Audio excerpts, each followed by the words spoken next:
For 3 nights, each attempt to rest has brought you starting from your bed in fright, with no memory of what horrified you so. With a sickening sense of deja vu, you begin to dream.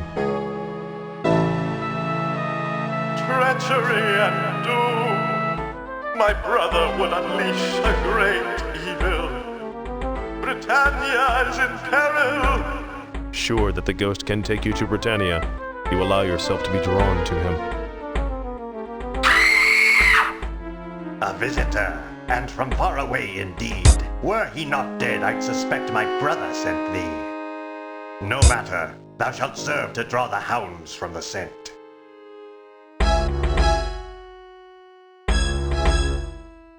Below, a creature heads toward the dark woods, a thrashing sack slung over its massive shoulder. What hast thou done with our lord's daughter Ariel? Dropped her below to an accomplice, I'll wager. Well, he'll nigh escape us, and when we bring him back, he'll both hang. Several tense hours later, you are dragged before Baron Ulmric. Ignoring you, Ulmric questions his captain. What news, Corwin? Forgive us, my lord. The foul creature escaped. A score of us gave chase, but it fled into the Stygian abyss with poor Ariel. We were attacked, goblins and worse, my lord. Only 3 of us survived. I see. The Baron turns his hard grey eyes upon you. I was warned of thy coming. Last fortnight, an apparition of an old, haggard man appeared in my dreams. Guard thy daughter well, it warned, for an evil one shall come to steal her away. I posted guards at Ariel's door, but still you took her from me. They say thou didst drop her to a troll waiting below. What sayest thou? You explain that you are the Avatar, and that you are innocent. Whether thou speak truth or falsehood, I cannot say. Stories tell of the coming of the Avatar, but years have passed since he visited here. If thou art truly the Avatar, then perhaps thou canst offer hope. None here can survive the Stygian abyss and rescue Ariel. My mind is set. Corwin shall take thee to the abyss. Return here with my daughter, and thy innocence shall be proven. If thou dost not return, Avatar, then thy lies shall have brought thee low.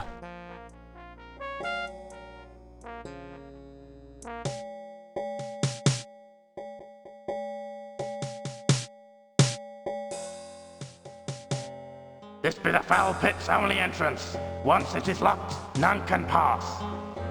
I will shut thee in and stand guard till I hear Ariel's voice from within. Otherwise, 'twill remain shut forever.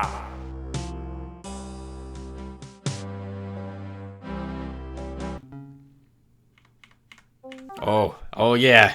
It's gonna be amazing. It's gonna be incredible. Hello everyone, and welcome to another Let's Play with me, your host Tim. And today, we will be playing through Ultima Underworld again together. There will be some prep, which you can skip by going down to the comments section down below, where I will have a pinned comment from me, allowing you to jump ahead to where we don't talk about Ultima Underworld for a few minutes before we get going, so you can skip ahead to where we actually are in the dungeon. We're going to talk about what Ultima Underworld is, why we're playing it today, and a few other handful of things about what we'll be doing in particular for this playlist, and then we're good to go. Alright, well let's get started. Ultima Underworld is a first-person, 3-dimensional role-playing game, and as far as I can remember, was probably one of the first that lets you move fluently through a dungeon, and a good-looking dungeon, if I do say so myself. The game is rather old, as you might have guessed from that introduction video, an amazing introduction, by the way. It was made in 1991, and fit on 4 3.5 floppy disks, if I remember correctly. Holy flipping crap. Know that for this game, I have beaten this game as well, but the last time I beat it was the last time I've played it. And that would be back some 7 or 8 years ago. I have a playlist of this game up on my channel already. But it was one of my original games I had played. and thus the playlist consists of 15-minute or less videos of low quality where I wasn't talking all that much. I wanted to redo it, especially after trying to watch my playlist this past weekend. I think that's because now I can record this game in a much higher resolution. I actually am decent enough at Let's Plays to talk throughout them, and because, well, I can record and upload videos greater than 15 minutes in length, I think this will allow this to become a lot more entertaining for you viewers. Also, because if I record this, that means I don't have to record Aid or Genesis endlessly, which is what I'm currently doing. I want to break that addiction. Now, before we go any further, also know that this game has a lot of text in it. I will be reading all the text, all of it, every single bit of it. And for different dialogue options, when we meet someone and begin talking with them, I will do the voices. Yes, I'm not good at the voices. I know people don't like it when I do the voices. I'm gonna do them anyway, because I like it. I'm so sorry if that annoys you. I like walking around also and taking a look at things and exploring and maybe pausing and talking about something. You should probably expect me to do that on occasion in Ultima Underworld. I still like soaking in the atmosphere of this world. I also probably will never be running around in the game world. I like walking everywhere. This is mostly because I like the theme, and because realistically, I don't see our avatar, running around through a dungeon. That just doesn't make sense to me. Unless we're being chased, or trying to chase down something. Oh, right, and the plot. Don't forget, our plot, basically a marvelous introduction, is that we are the Avatar. We'll talk about what we are when we get into the game after a little bit. And our objective is to save Ariel from the clutches of that troll, somewhere in this multi-layered, multi-level dungeon, the Stygian Abyss. Alright, well, I'm done talking about the game itself, or how any special things that will take place when I'm playing it. I think now it's time to create a character. But before we do that, I should quickly say this. I've already made a character, and we will be loading him up. He hasn't done anything. I literally just created him and then joined it into the game, but it will save us about 12 minutes worth of time because of how the character creation process works. So I will show you the character creation process and explain it very briefly, but then there'll be another awkward cut, and we'll be in the game with our character. Alright everyone, so here's a character creation screen. So the first thing you get to do is pick a sex for your character. You can choose between male or female. It does not matter which one you pick, it's so much that it doesn't affect your stats in any way. Guys and girls are the same. Next, you get to pick what hand you want to use your main weapon with, your left or right. The only difference is that the weapon must be placed in the appropriate slot on your ragdoll in the game itself if you want it equipped, so your weapon goes in the hand that you select here, and your shield goes in the offhand. Also, the weapon will appear in the proper spot in the three-dimensional world. We'll go ahead and pick right-handed. Next, you get to pick the character class. The class you pick decides how the game favors your starting statistics and which skills you will start with and be able to select from during the character creation process. We'll do this several times so you get an idea. So for example, let's pick a fighter. You can see that the fighter starts with skills attack and defense, and you can see his starting stats up there. The game for a fighter actually favors strength and dex before intelligence, so we actually rolled pretty low on the dex front. Next, the fighter gets to pick between one of these two skills next, attack or defense again. Let's take more attack. He also gets to pick a more specific type of weapon skill. Let's pick sword. Next, we get to pick another type of one of these skills. Or rather, we get to pick a miscellaneous skill from these selections. Let's pick acrobat. Alright, then you get to pick a face, and then you get to pick a game difficulty. I do not know what the difference is between standard and easy. I always tend to pick standard, though. You get to give yourself the name, and then the game will ask you if you want to keep this character. We don't really want to keep him because I already have a character, and I want to show you other characters that you can make in the game. So we'll hit no. So, for example, now, if you want to pick a different character, let's show you, for example, how different a mage is. A mage favors intelligence and dex, I believe, as his skills. So we can see he rolled pretty low on the intellect, but got a decent dex. Note that his starting skills, though, are attack, defense, mana, and casting, not just attack and defense. The mage gets to pick another upgrade from mana or casting, and then he goes to his picture. He gets no miscellaneous skills starting up. And we'll do this one more time. Let's go ahead and show you maybe what a ranger would start with. He gets attack, defense, and track. And I think a ranger also has a... I think he prefers dex and int for his skills, I think. Anyway, next he gets to pick a miscellaneous skill from among these selections. I think we'll pick swimming. And then he gets to pick another one from all of these skills. Let's pick axe. And in fact, let's do it one more time. Again, just to show you what character creation's like. Let's pick a shepherd. We'll pick mace. Pick swimming. And we'll pick lore. And this could be our character if you wanted to play a shepherd. So as you can see, the game goes ahead and gives you different types of skill selections when you select that class, but there's no other difference between them. Oh, actually, and the statistics are weighted in favor of different types of statistics depending upon the class you pick. There's one more thing I want to show you, but to do that, I have to quit and come back to the character creation, so give me a few seconds. Alright everyone, we're back here at character creation, and there's one more thing I want to draw your attention to when it comes to character creation in this game, just in case you guys decide to go pick it up. Let's go ahead and pick create character. We just logged into the game. I'm going to go ahead and pick a male. I'm going to pick right-handed. And I'm going to pick the shepherd. And I'm going to tell you right now what the shepherd's stats are going to be before the game has even rolled for them. I think he's going to have a 16 or an 18 strength, a 16 or 18 dex, I think it's going to be a 22 or 21 intelligence, and a 33 vitality. He will also start with 4 points in attack and defense. Let's see if I'm right. Yes! 18 strength, 16 dex, 22 intelligence, 33 vitality, 4 attack, and 4 defense. This is because the game does not randomly pick these numbers. The numbers you get are always set in stone, but the character you are presented with is this is the first shepherd you get to a choice to pick.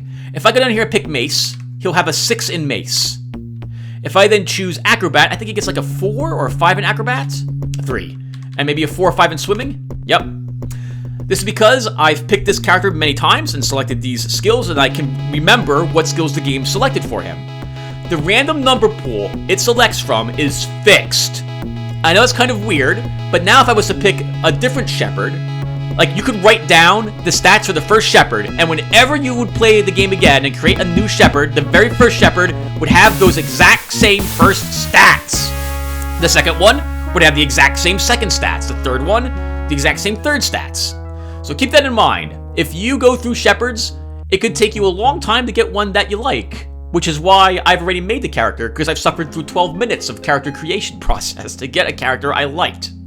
Alright, now with all that said, I think we'll be back, and I'll be in the game proper. Okay everyone, here we are in the actual game. Welcome to Ultima Underworld again. It's been so long.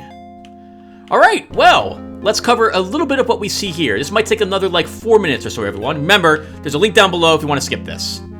So, it should be obvious, but what we see in the center here, this is what our hero sees. Look at this. Look how beautiful it was.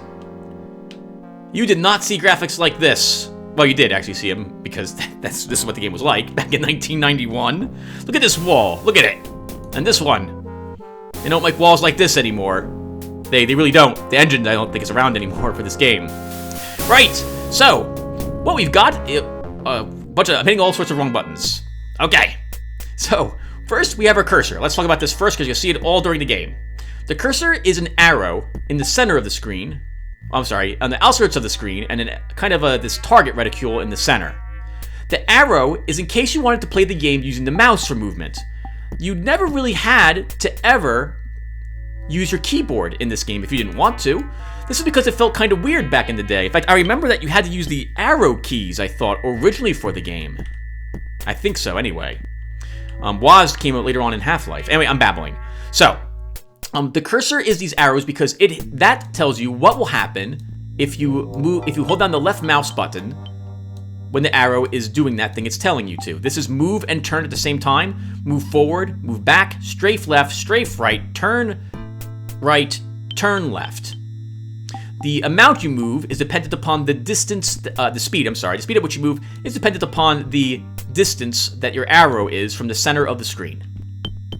Next, over here, we have cursor, what I call mutators.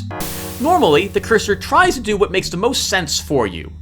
If we right-click, for example, that's looking at something. If we were, let's see, if I move close to this and then hold down the left button, nope. The right button, nope, we just look at it. So some of these might be necessary. The F1, these are also all linked to the F keys, F1 through F6. F1 brings up the menu. You can save your game here, restore the game here, etc., etc. This puts you in talk mode. You can right-click on something, and you will talk to it. Like, look at that. You can't talk to that. You can't talk to that either. This is get mode, or pick up item. Now if we were to right-click something, like the sack, we can pick it up and drag it and put it into a spot in our inventory. We'll cover our character in a little bit. This is look mode. This forces your cursor to look at things when you right-click on them. This enters combat. We'll explain combat when we get into it. This is use mode. Use lets you activate doors, use keys in your inventory on doors, lets you empty the contents of items on the ground, and a few other miscellaneous things throughout the game. You don't need use mode to open bags, for example, but you can select it and it will let you do so.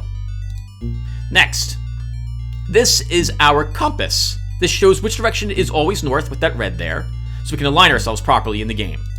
You can left click on it and it shows you how hungry you are, how tired you are, what level you're on, what time of the day you think it is, and if we were poisoned, it would also tell you how poisoned you are. This red bottle is our life. That reaches 0, you're dead. This blue bottle is our mana. That reaches 0, and we cannot cast spells. We have to wait for the mana to be restored. Life and mana recover slowly over time. Life recovers extremely slowly unless you sleep. Sometimes eating food might restore a little bit of life. There's obviously life spells as well, and or potions you can drink. Same thing for mana. There are mana potions and the like too. Next, what else is there? There's this little alcove here. This is for how you cast spells. It'll be some time before we cast them, so you won't see me using this right away, but I'll try to explain it when we pick up a rune bag, which should be like maybe another 6 minutes or 8 minutes from now. Next, we have our character portrait. This is him. We'll be equipping armor on our character soon enough. These 4 slots are for things that interact with the world. For example, if we enter combat right now, we see our fist. Yeah, look at that. We can punch things. Yeah. If we wanted to use a dagger, however, we see a dagger in here. It is a badly worn dagger. If we put it right here in inventory, well, we don't have it equipped. We could drag it, though, onto our hand, and then go enter combat. And look at that. It changes to a blade. Because we're not left-handed, though, it does nothing for us if we put it in our left hand. These 2 upper slots also affect the world in some way. A light source, for example, put up here will make the area lit up, which we'll see right now. We go ahead and click on a torch. Oh, and this is the map. Yes. We'll come back to the map. The torch, as you can see, has made things quite brighter than what it was without it. And we have food. You need to eat in this game or you starve to death. So food will be somewhat important, but I remember correctly, you get enough food. Next, we also have these 2 little circles. These are for rings. You won't find rings until later on in the game, probably several hours from now. We also see this number, 37. That is the amount of stone weight we can carry. 37 left. The number is based on your strength, and it's twice your strength value. Clicking on this chain, as you just saw, this flips over the character ragdoll and gives you your character sheet. We can see this is Trimus Dauradon. He is a shepherd as his class. He is 1st level. He has 20 strength, 20 dex, and 16 intelligence. Higher strength lets you inflict more damage on the enemy and affects the amount of stuff you can carry. Damage on the enemy with melee weapons, to my knowledge. Dex affects your ability to hit things in combat. Affects some of your more agility-oriented feats, like acrobatics, for example. And lets you increases the chances that you hit enemies in combat, both melee and ranged. It may also affect the damage you do with ranged attacks, with missile attacks. Next, you have your intelligence. Intelligence affects your mana pool, your casting spell, and your lore ability. The stats you start with are the stats, to my knowledge, you will have throughout the game. So keep that in mind. I don't think you get a chance to ever improve these in this game. So if your character has like 12 intelligence, you're like, I want to be a mage. Nope. Don't take that character. Reroll them. Next, down below here, well, actually, we can see your vitality. That's just another way to check on your red bottle. We have 2 mana as well, and we have 1 experience point for just walking into this place. You gain experience points in this game by completing quests, by killing creatures, and by exploring. You gain the most experience points, to my knowledge, by killing creatures, though. Next, we see our skills over here. We have 10 attack, 7 defense, 0 unarmed, well, we're gonna cover all the zeros, and we have 8 mace.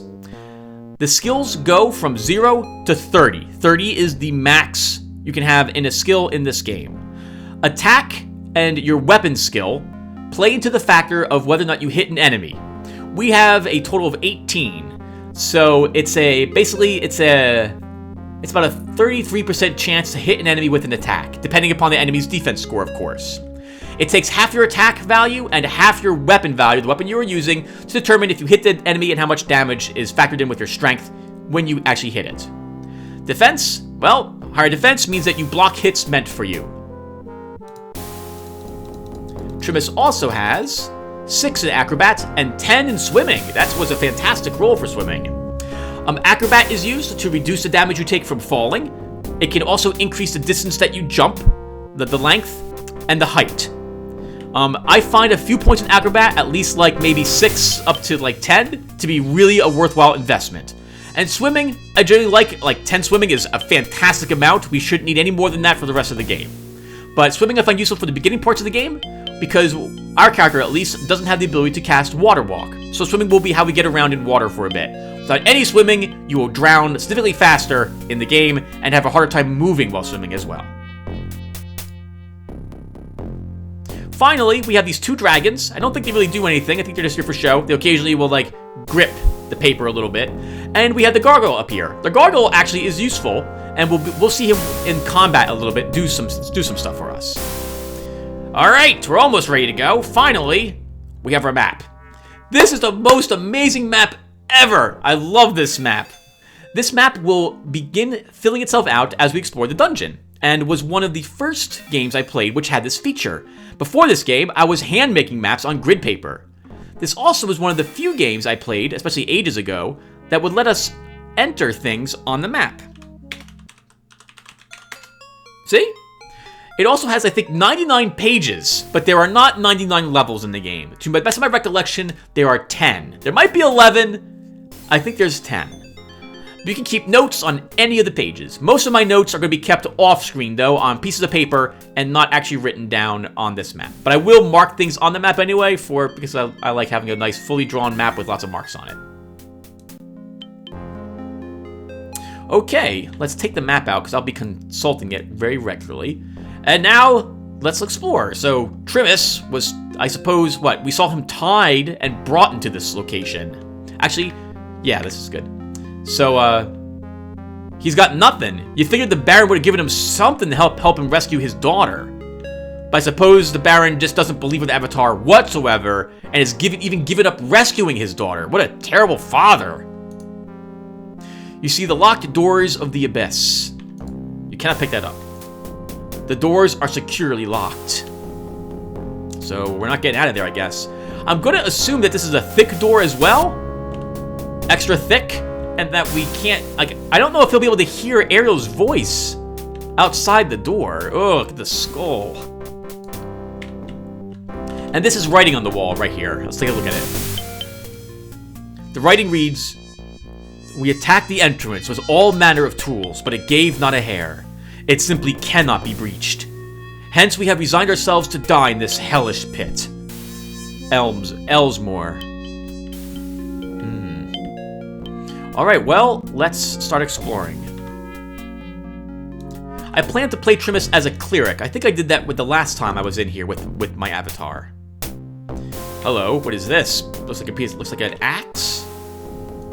A broken axe. Oh, that's right. There was a big battle up here between the Baron's men and the denizens of the dungeon. A pull chain. That opens this door, so let's go ahead and pull it.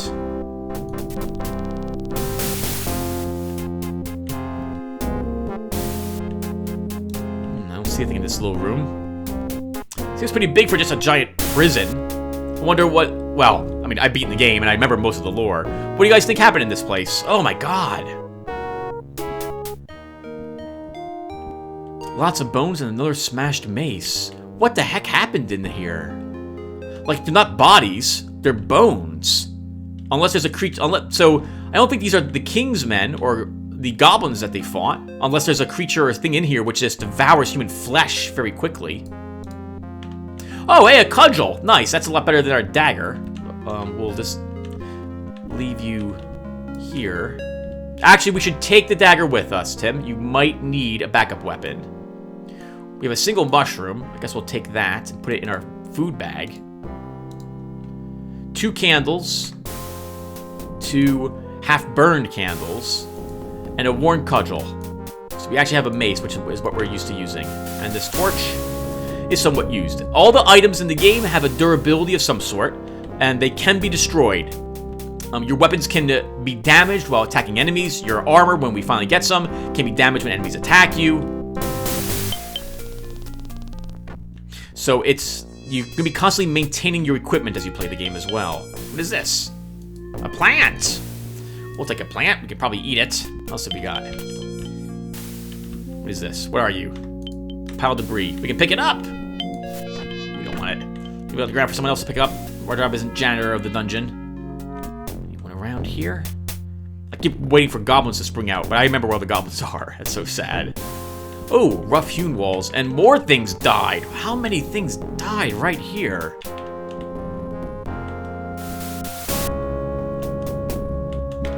Broken sword as well, it looks like. We got some useful stuff, though. What do we have here? A badly worn hand axe. A somewhat used torch, we'll take that. And what is this, a bowl? A bowl. Well, that might come in useful when it comes to eating food. We'll bring it with us.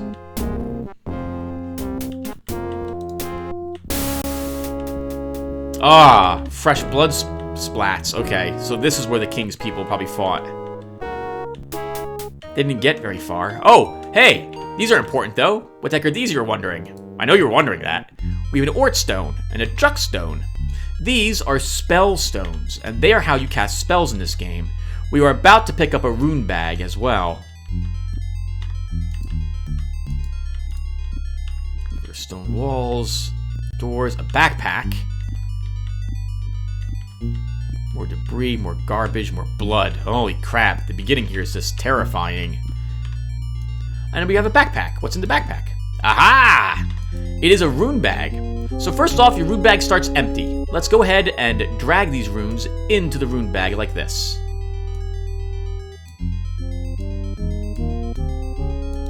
And we'll add these to it as well. And now let's use the rune bag. And here's all the runes we have in the rune bag. Casting spells in this game requires you to select the runes to make up the spell, and then cast the spell, which also requires you having mana to cast it. If I remember correctly, spells, I think they're 2 or 3 mana points per level of the spell. A level 1 spell, I forget if it costs 2 or 3 mana, and the level 2 spell would cost 4 or 6, for example. 3 would be 6 or 9. I can't remember the exact spell, the mana amount that they are. And to cast a spell, we could use like Bet in Sanct, and then cast it by clicking on it, or hitting, I think it is F6 to cast a spell. If you want a different spell, you can begin selecting other runes, but if you don't like how they're placing them here, you can just clear the rune bag and then select different runes instead and place them there. Not all rune combinations make spells. If you had the manual, it told you what some spells were in the game. You could also find them on the internet, though. I remember back when there was no internet when this game came out, though. That made beating this game extraordinarily difficult. It'll be some time before we use the rune bag, though. We'll keep it in here. I probably won't be using it until we're on, like, level 3 of the dungeon. Oh, I saw something. It's a day-old piece of meat belonging to a rat. And look at that rat. Look at him strutting around like he owns this place. Hello. He's upset, but he's not hostile. But he will become hostile the moment we steal his day-old piece of cheese. Or his day-old piece of meat. Here you go, sir. We just freed you. Now we're gonna lock you out of your home and take your food. I'm so clever. Let's go ahead and take this. I take his cheese as well. Poor rat. Poor rat. Oh, hello. What's this? Badly worn leather leggings. The worst leather leggings in the game. But they're our leggings now. Yeah, look at them. Look how badly worn they are. Now, the rat might be upset with us. Oh, no, okay. He didn't see us steal his things. So I guess that means that he's not really angry. Alright, that works for me. Oh, he opened the door? Alright, we went in there, stole his food, and then left him in there. Okay, he's not hurting nobody. Well, we nickname you Ferdinand the Rat. The door is locked. So, you can, to my knowledge, bash down almost any door in the game. You should try the keys that you pick up, and this one works. Oh, hello. There's a scroll in this bag, too. My dearest Alfred, go into the abyss knowing that I will not forget thee. As bitter as the Baron's justice dost seem, 'tis better than a hangman's noose. No matter the passing of years, I will await thy return. Yours forever, Sandra. Aww. Well, looks like he didn't make it, Sandra. Alright, let's leave that here. I guess we'll take the key with us. And we have a backpack. Let's move these into their backpack. Actually, I wouldn't mind moving you out. Let's do that. Okay, perfect. What's behind the locked door?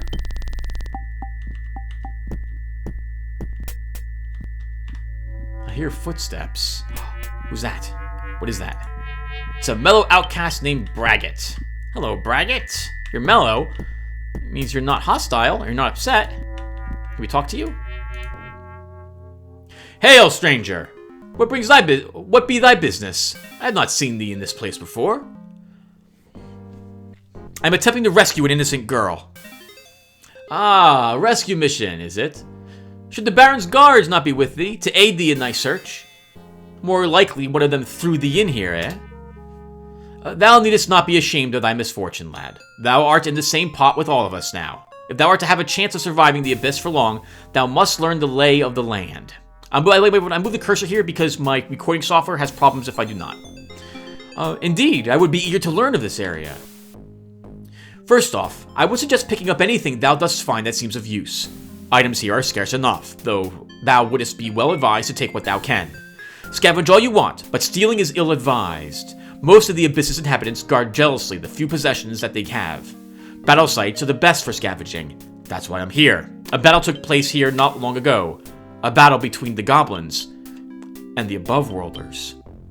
We know what the cause of this battle was. That was their effort to save Ariel. What inhabitants are there? The goblins control most of these upper caves. Two races there are, the green and the gray. If they do not destroy each other, it is not for lack of trying. Be thou especially careful of the gray goblins. I was recently imprisoned by them for trespassing. How did you escape? My prison cell was evidently a converted storeroom, for it had a stock of useful items, including a long pole. Using the pole, I was able to reach a button which opened the door to my cell. I sneaked away and returned to my people. I do not think I will venture there again. And what of the other inhabitants of the abyss? The humans, like thee and myself, have staked out a small area in which we live in relative peace. Below us are the mountain men, and after that I do not know. Are all races but ours hostile? A nasty place this is, thou canst be certain of that. In the parts of the upper caves uninhabited by goblins, there are giant spiders and worms. Our small group is one of the few devoted to peace. Thou canst find my people by going west from the entrance to the abyss, and then north. There is a small chasm to jump over, but thou dost seem to be a dexterous lad. Past the chasm is the sign of the civilization everywhere throughout the abyss, the banner of Cabrius, marked with an ankh, the sign of the Avatar. Outside of areas marked with the banner, thou shouldst watch thyself most carefully. Most creatures who do not respect Caribus's legacy are not particularly friendly. Perhaps I will seek this area out. Good luck in thy travels. Alright, well, let's take his advice and look around and begin taking things. What do we have here? We have some toadstools. Toadstools, to my knowledge, make you sick and or poison you. A bedroll. We need one of those to sleep. Let's take one. The Avatar refuses to sleep on the cold, hard stone of the dungeon.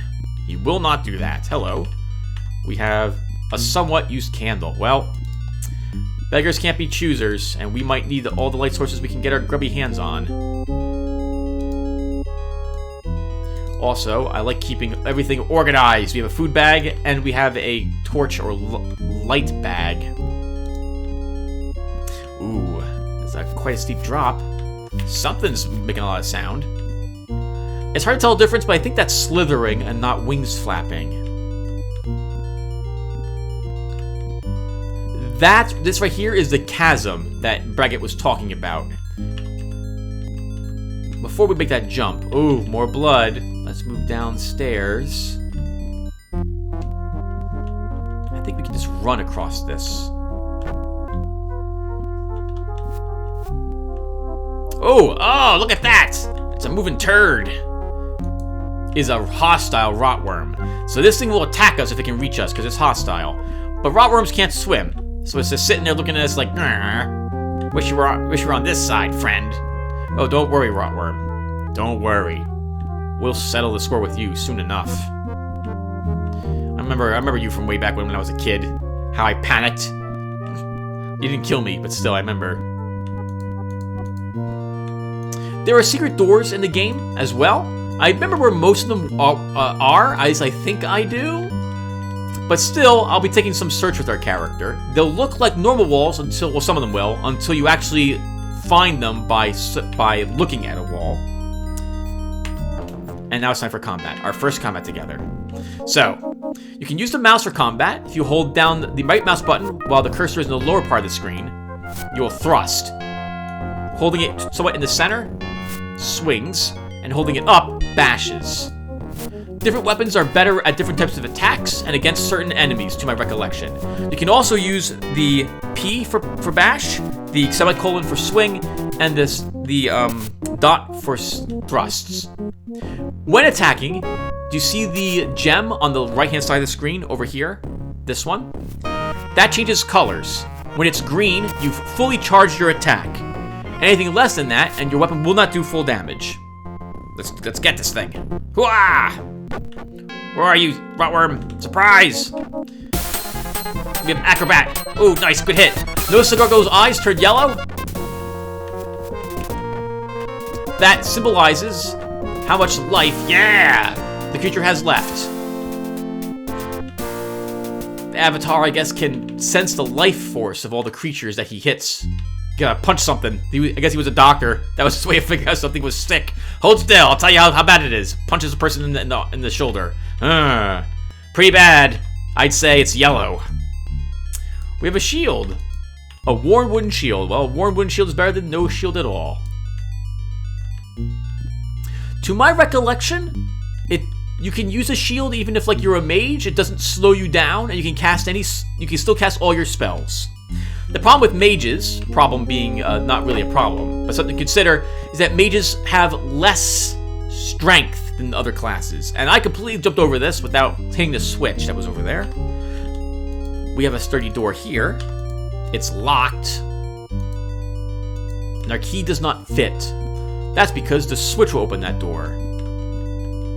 Now, 19 times out of 20, we will get a vampire bat. The moment we do that.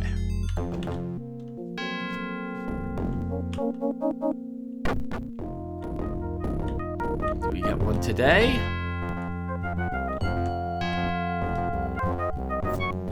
Oh! There he is! There he is! That pink bat! It's a vampire bat. They're slightly stronger than normal bats. And they can heal their wounds a tad.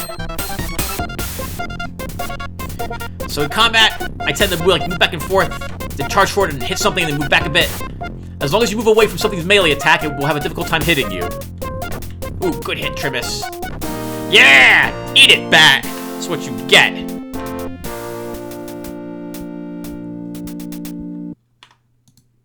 Oh, look how awesome the water looks. Moving water?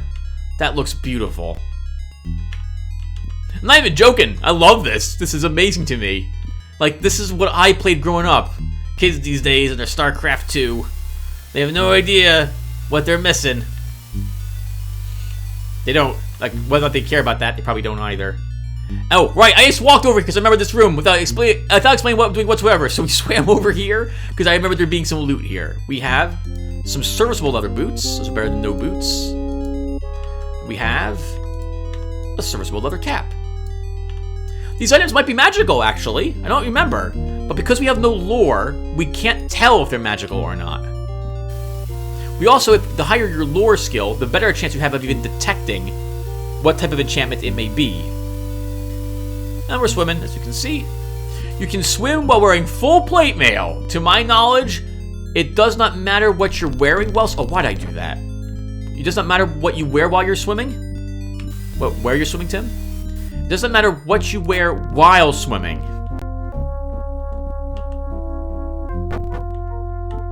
Alright, we're doing pretty good progress. Let's save the game. Chapter 1. Wah! J key. The J key lets you jump. There is a good amount more in the river, but nothing we can safely explore at this moment. Hello. Chasm. Alright, here we go. Let's just run across. Nice. We didn't take any damage from that. Without Acrobat, we might have lost like 8 hit points or so on that jump, or like 4 to 8. Hello. A badly worn short sword. That's better than a dagger.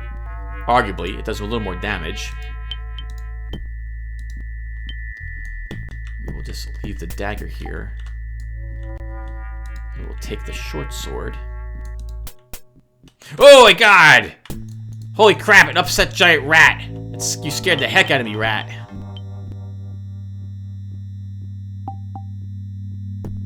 That's disturbing. I can heal your footprints. You die today. You scared me. You scared me. I'm acting in self-defense. Stop resisting. Stop attacking. Stop harassing me. Stop it. All right, it's dead. Good work. Woo! That was close. Good work, Trimus, killing the horrible evil rat and saving the people whose banners we just saw. Ooh, I hear angry flapping sounds. What else do we have? A chair, a bench, sitting right in the middle of nowhere. Interesting. We also have some oil flasks. Oil flasks are used to obviously either make torches, or maybe not so obviously that, but they can be used to make torches. And they can also be used to light a lantern later on.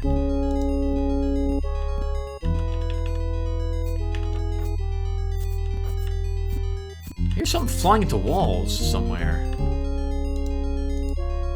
Door's locked. Does our key open it? I guess the bag we found must have been Braggott's. Right, let's not let in all the flying bats and rats. What wall is this? Stucco. Oh, poles. Hey, we just heard about how useful pole is.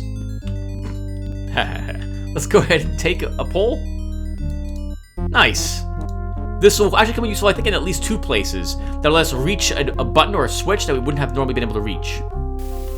And that's just water. Don't tell anyone, but I like walking into all the water because it puts it on the map. That's it. Don't tell anyone, but I have OCD and I must mark all the little bits of water on the map.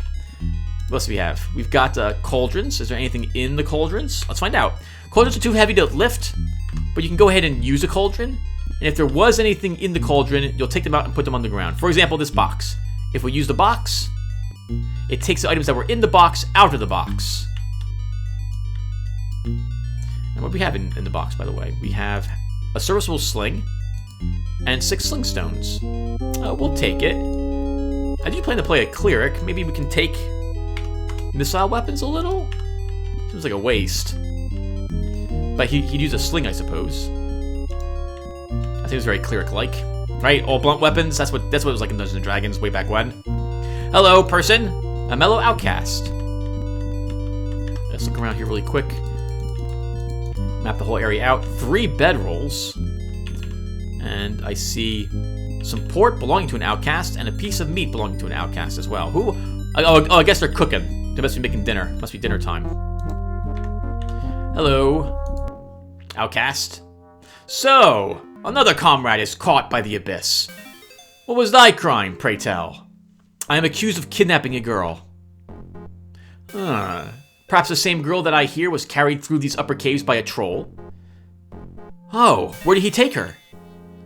Well, whoever she was, she's here no longer. I don't know how far the troll was planning on taking her, but given the strength of a troll, he'll not likely run out of energy anytime soon.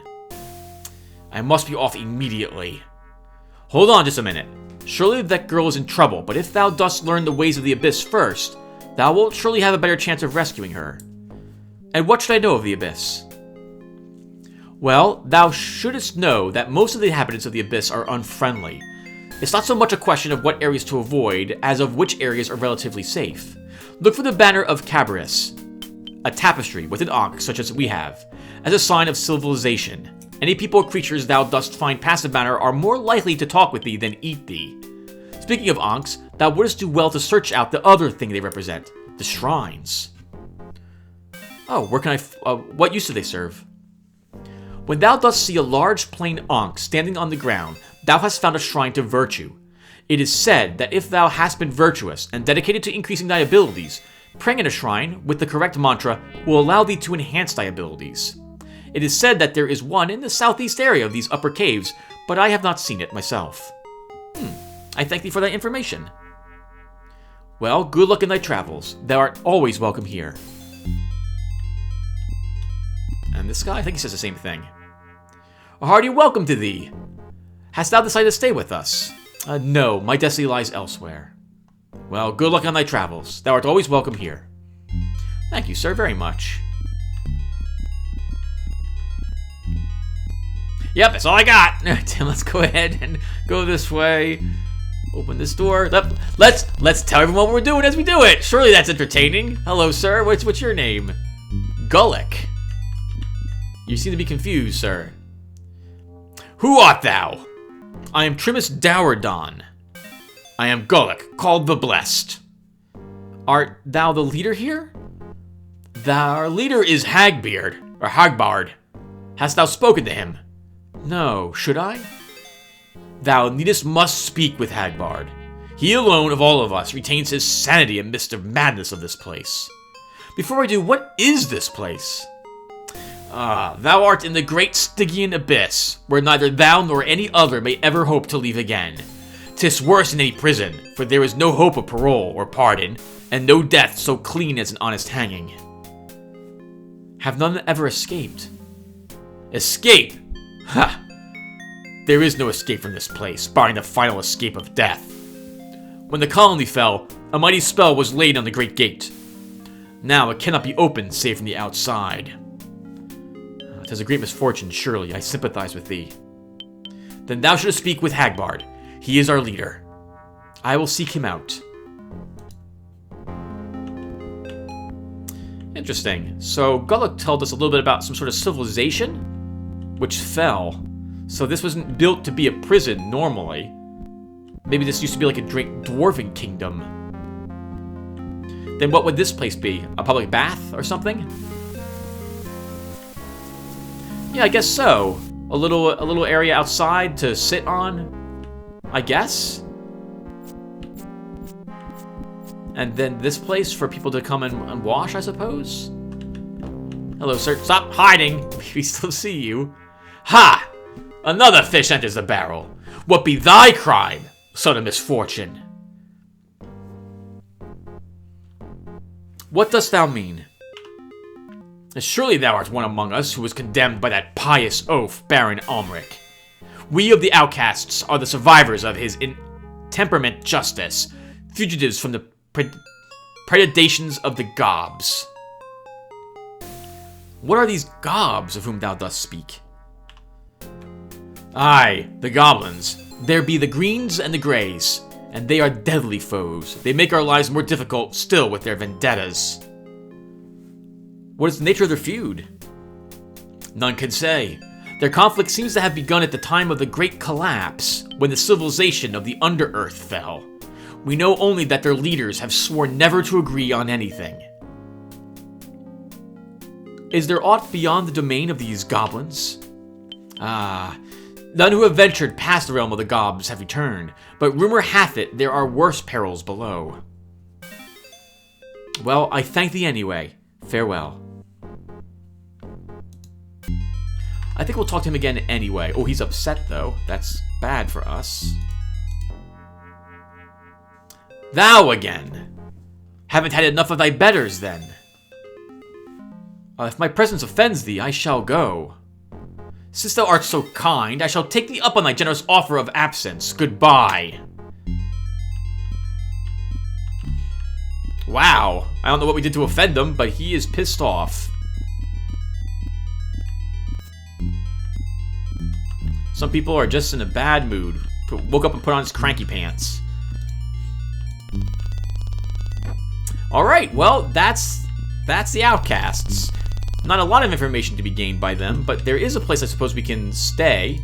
Though Hagbard doesn't seem to like us very much. Sorry, I'm obsessed with trying to shut doors behind me. We are probably never going to stay with these people. May come back and pick a fight with them later on. I know it's not very Avatar-like, but we may do it. Which reminds me, I probably should talk about the Avatar a little bit. So we were called the Avatar by Baron Ulrich earlier, weren't we? The Avatar is... Okay, so the world we find our hero in, Trimus here, is an alternate universe. Similar to, like, Narnia. Time works differently in this universe than our own universe as well. And our hero came from our world. More importantly, our hero came from our... I think... Is that like... No. I was about to say the wrong thing. I thought... My memory wants to say that, like, it's a video game world that we enter, but no, that's not the case. This is supposed to be, like, another alternate Earth or something like that. But we normally get here by the Moon Gate. This special portal, which appears in our backyard, if I remember correctly. It's been a long time since I played, like, Ultima 4. And that was ages ago, and I only played it for a tiny bit of time. And I played Ultima 7, and that game also had a portal in your backyard, if I recall correctly. Never beat that game either. Maybe I should play that after this one. Alright, well, I'm babbling. Let's go ahead and keep exploring. So, we're back here again. You know what? I totally saw these doors and didn't even try to open them because I knew we didn't have the key. Alright, let's go ahead and open this door first. Key unlocks the lock. A marble floor, the ceiling. Hello? You see the standard of the silver sapling. This is a very important tree that we see before us. Let's read this note first. Plant the seed of the silver sapling, and a new sapling will spring forth. In return for this gift of life, thou shalt be granted a new life thyself, when this one doth end. This is the game's way of respawning you when you die. Take the tree, which gives you a seed, and then use the seed on any place which is earthy in nature on the ground. Like, we can't plant it here, there's no earth there. But we could plant it here, for example, instead by using it. Now when we die, we will return to where that tree is located. I think we'll have barely any life or mana upon being resurrected as such, but it's better than death, arguably. Look at this shoddy job these people did. Look at this horrible, like, graphic problem, right? This doesn't match up. Well, that's because this is a secret door.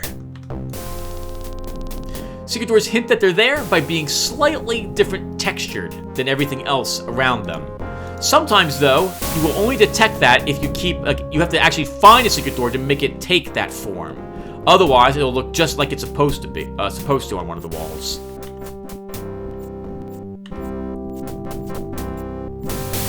Hello. Well, we did take some acrobatics, and I see water down here. What was this room? Ages ago. Because the only purpose this seems to have is be tricky for jumping. Also, we should write down outcasts. Well, let's give it a try. How much light do we have left? Half-burned lit torch. I see a door ahead of us, but I remember that the door's going to be locked. And we can't open it with our key. I think the key we want is over here. And that sound we hear, that's wings flapping, if I recall correctly. Ah, and there is a button over there. You can get to that button by making that jump with a little bit of acrobatics, but you'll take some damage as you slam your face into the wall. You might be able to also hit the button with a sling stone. I think maybe even magic arrow can be used to hit the button. And I believe that button opens the door over there, but we'll come back for that. I want to make it over there first, and with our acrobatics, we should be able to do that. Ooh, we hit the wall, though, so we took a little bit of damage slamming our face into that. Oh my god, slime! Shh. It doesn't see us. It's us! Battle's on! Kill it, Trimus, get it! Smash it to slime. Yeah! Yeah!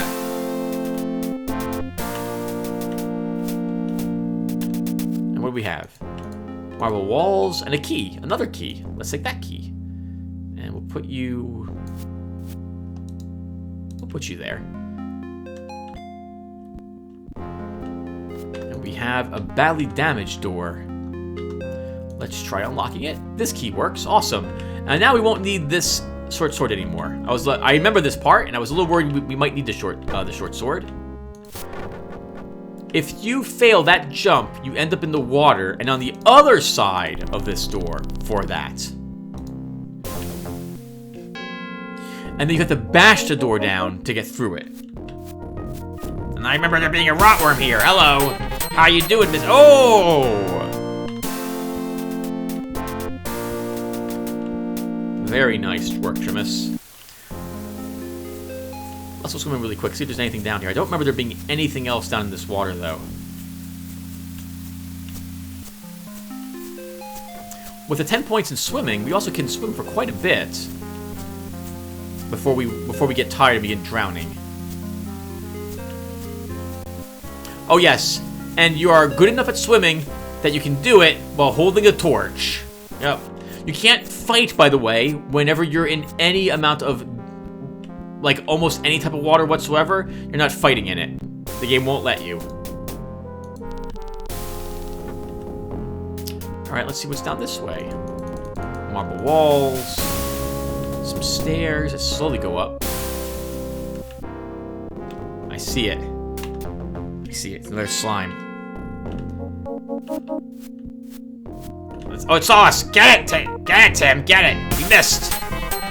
Missed again. Come on, stab it! Ooh, nice, good hit. Come on, get it! Yeah! It's scared!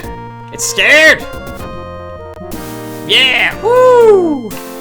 Holy crap, that was close! Woo! Actually, it wasn't close at all, was it? Oh, we took a little bit of damage! We took 2 damage from that! Holy crap! Alright, well, we won. And what's this? This is a crystal ball. Surely can't hurt looking into it. Let's do it. Peering to the crystal ball, a vision of a strange world appears, period, Tim. Bizarre creatures float through space. A green path, flanked by a black void on either side, runs off into the distance.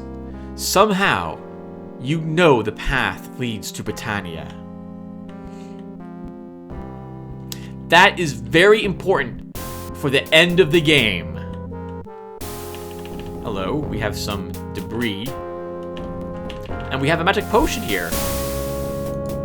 A green potion. We have no clue what it does. It could be poison. It might be health restore. It might be fly. It might be ultra vision. There's a few things it can be. But because our lore is non-existent, we will not be able to figure it out ourselves.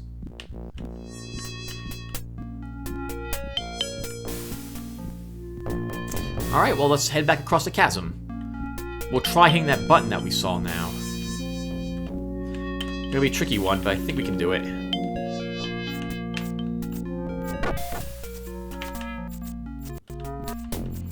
I love to kill these bats to make the flapping sound go away. Oh, that hurt. But we made it. Button pressed. Now we have to make it back across this again. Woo! We made it, just barely, but we did. Almost overshot the jump.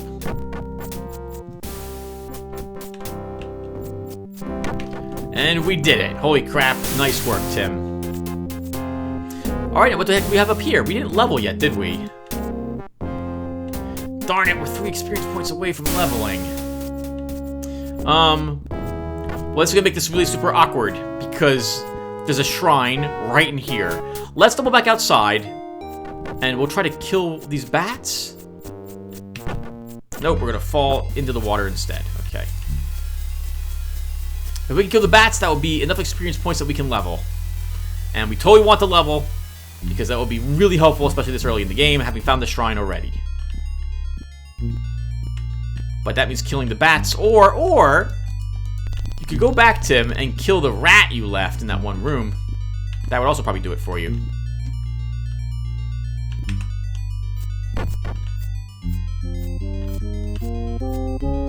I hate you, bats. I hate you. You taunt me with your 3 experience points.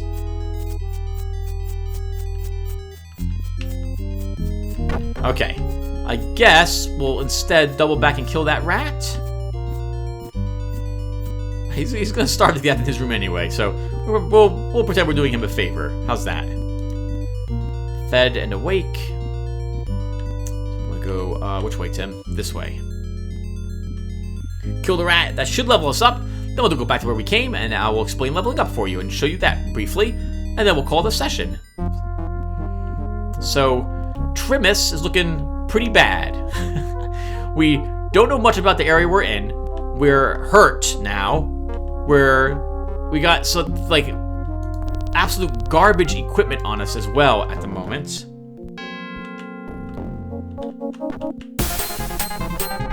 And we can't kill a rat when we get the surprise on it.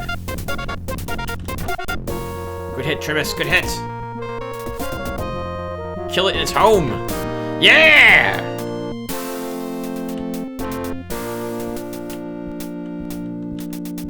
Level 2. Not bad. How much was that rat worth, by the way? 4 experience points.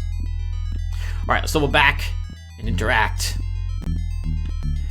with, no, sorry, I would say with the shrine. I know it's right there, but we didn't see it. Well, let's level back and give it a try. And I will show you how leveling works. It's a bit awkward, and it requires a ton of save scumming, generally. Unless you get really lucky, I suppose.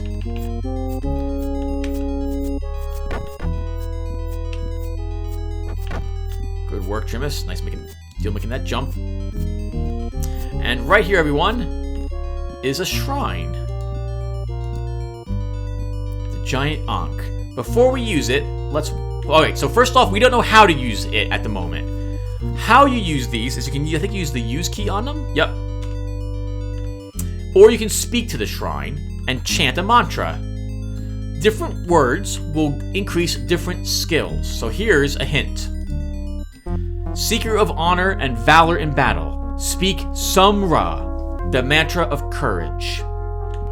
We totally want to do this, actually. That sounds like something that Trimus would want this early in the game, increasing his combat stats. Let's save the game first.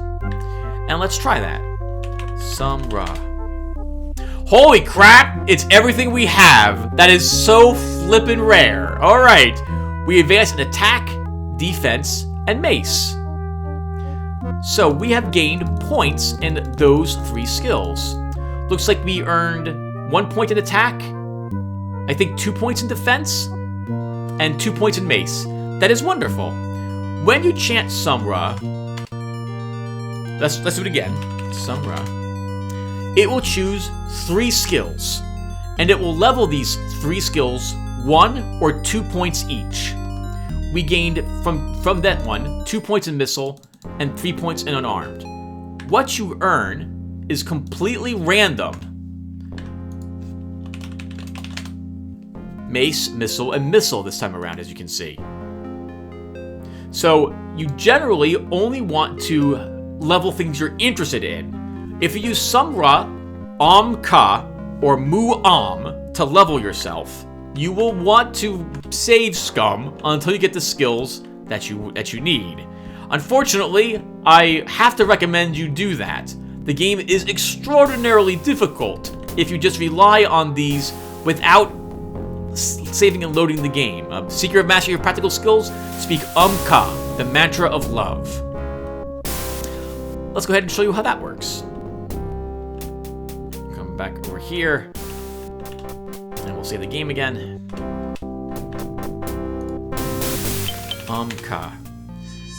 Umka chooses 4 random miscellaneous skills and levels them 1 or 2 points each. So here we gained... Oh, I'm sorry. 1 to 3 points each, apparently. We gained 3 points of search, 2 points of sneak, 2 points of picklock, and 3 points of appraise. Let's talk about these skills for a little bit. Sneak is your ability to, well, sneak up on a creature before it realizes you're there. This is very helpful for backstabbing an enemy and doing some decent damage. However, if you're using a light source, as we currently are, speaking of which we should probably take this off, well, creatures are aware of you the moment it sees your light. So this is only really useful if you're walking around in complete darkness. Or, I suppose, if you have the Ultravision spell. Let's try that thing again, and we'll talk about another one of the skills it gives us. Charm, Track, Acrobat, and Swimming. Track. Track is a skill that lets you detect where monsters are. It's F9 by default. With low levels of this skill, it will lie to you. With good levels of the skill, it will tell you when your character is aware of things that he doesn't even see, and that they're around and they can and they're making sounds and they're in his vicinity.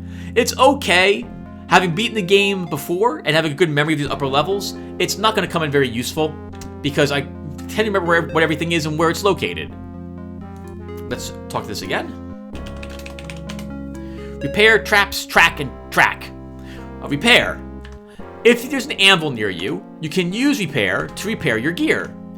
There is, however, a blacksmith in the game, I think 2 of them, but I know for fact there's 1, who can repair your equipment. It will take time and it takes money, like actual coins, not gold coins, but coins. But he can indeed repair your equipment, so you don't need repair. As long as you keep giving him like your items and use a secondary for a little bit, you should be good on weapons and your armor as well. Traps! There are a handful of traps in this game. There's not many of them, and you have to look to find them. They don't do that much damage for the most part either, and the ones that do good damage are probably just going to kill you outright. So, you don't really need traps in this game. I consider it a useless upgrade.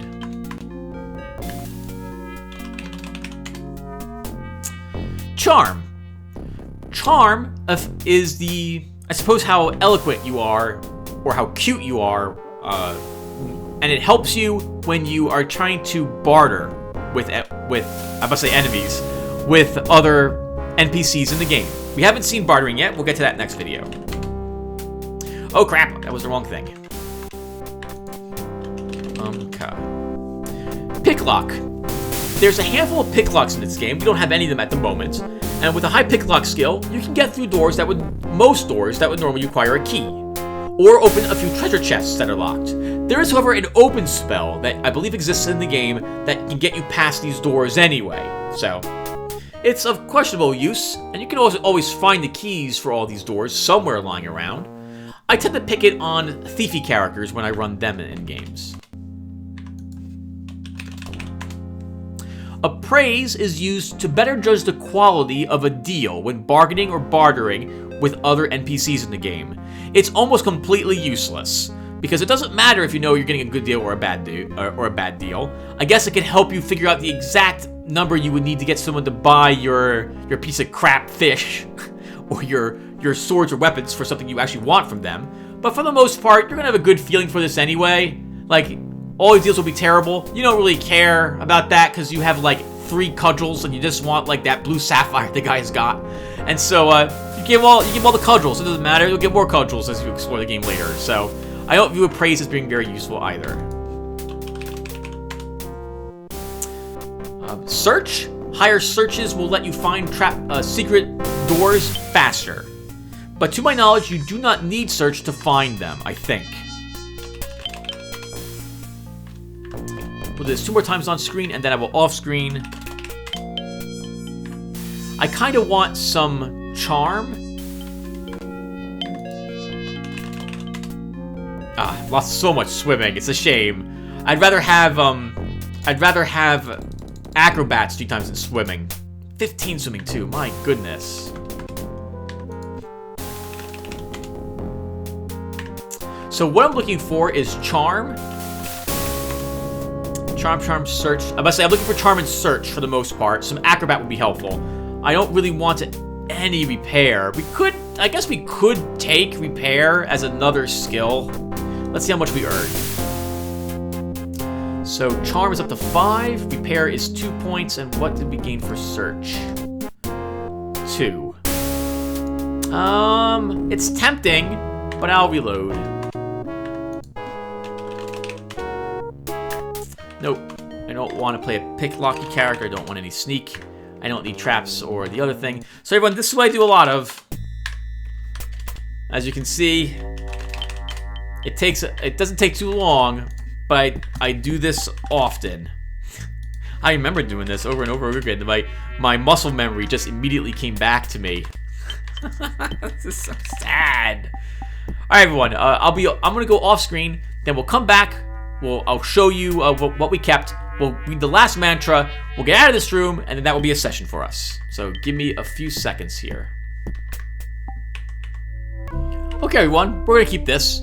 I gained 2 skill ups of acrobat and 2 skill ups of search. Our acrobat's now 10, and our search is now 6. All right, let's keep exploring. Seeker of the mysterious arts, speak Mu'am, the mantra of truth. That skill will take your lore, mana, or casting skills. It chooses 2 of them, and it increases those skills anywhere from, I think, 2 or 3 points. It only took like 8 minutes, by the way, to get that to show up. That one, the acrobat, search. No!